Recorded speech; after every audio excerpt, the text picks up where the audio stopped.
third pre-release has arrived for the Chaos Cube to drop with a new round of fixes. My name is slicedlime and this is a showcase of the changes. Let's start with some gameplay fixes. Geysers are no longer less effective at pushing around the player riding on something than other entities, and they no longer take away from the horizontal momentum of boats. With this version, a fix introduced in a previous pre-release has been reverted.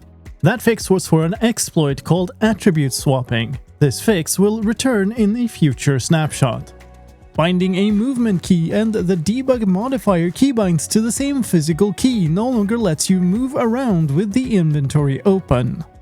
And sneaking no longer desyncs between client and server when quickly entering and exiting vehicles. Sulfur Cube updates. The block inside a Sulfur Cube now only aligns to the bottom when the cube is invisible, then appearing to sit directly on the ground. When the cube is not invisible, it'll hang slightly higher up. The squish animation of the cube will now also not play when the cube has a block inside. Hitting a Sulfur Cube hanging in mid-air near the top of its hitbox no longer causes them to gain a lot more height. You can no longer prime a TNT Sulfur Cube and swap its contained block at the same time.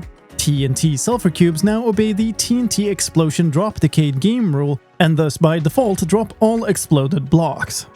And Sulfur Cubes with primed TNT can now be hit by spears. If you use commands to put a block inside a small Sulfur Cube, the block now renders with the appropriate transformation. Let's talk about visual fixes. The block outline on banners is no longer white on some graphics cards. When placing a bed, the head block no longer takes a tick before it shows up. Resource packs with partially transparent flower textures no longer produce ghosting artifacts at a distance. Hostile mobs and spawners in peaceful worlds now render once again.